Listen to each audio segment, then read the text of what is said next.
Odd, thought Adora. Am I coming down with starpox? She pushed the possibility out of her mind and concentrated on Lady Stella. She'd been reserving judgment on the headmistress, determined not to brand her innocent or guilty until all the evidence was in and the findings were incontrovertible. Still, thinking about Lady Stella's powerful, dignified presence made Adora long for her to be innocent. One olive-colored house caught her eye. It stood in a far corner, tucked between two rare and beautiful kaleidoscope trees that were constantly shifting colors. Its lines were simple yet elegant, its color understated but glowing. A calm golden-white light radiated from its windows. "That must be it," she whispered. Libby and Gemma nodded. Adora took a hollow pad out of her coat pocket and quickly sketched a flutter focus. "This can be our cover if we see anyone else," she added. "On the farm, Tessa always chased flutter focuses," Gemma began to prattle, as if they were really working on a class project.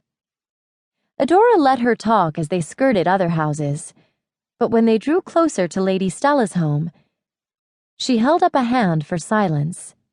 Then she pulled them behind a kaleidoscope tree. "Hush! We need to be quiet now. Lady Stella knows too much about our classes and homework for the flutter focuses to work." She peered through the color-shifting leaves. Lady Stella was nowhere to be seen. "Are you sure this is her house?" whispered Gemma, beginning to panic once again. "Shh! Do you hear that?" Adora hissed. Straining to listen, they caught the faint click-clack sounds of snipping scissors. "It's coming from the backyard," Libby said in a low voice. The three girls nodded at one another.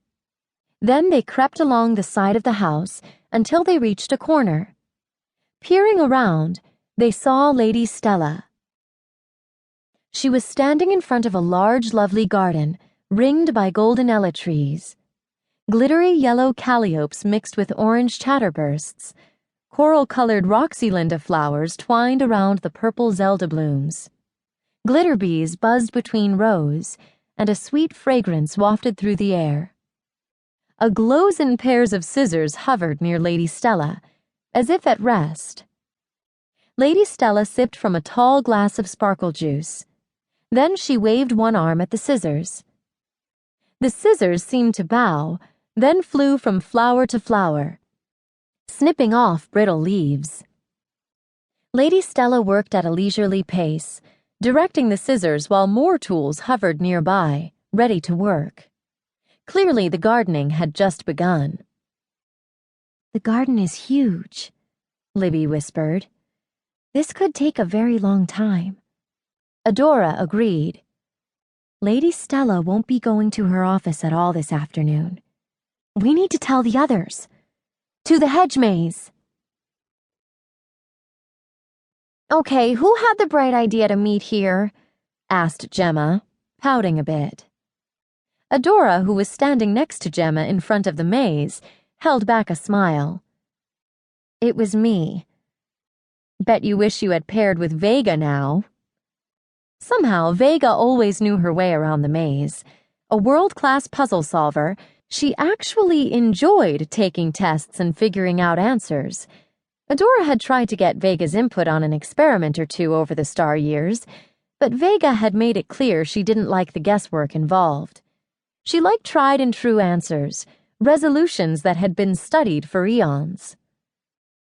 "Don't worry," Adora said, trying to reassure Gemma and Libby, neither of whom had spent much time in the hedge maze. "We'll find our way sooner or later. It's all a matter of trial and error." Linking arms with the younger starlings, Adora led them through the maze entrance. Inside, the tall hedges seemed to tower even higher. It was impossible to gauge location or get a sense of direction. Paths curved this way and that, twisting and turning at every step. "Should we go right?"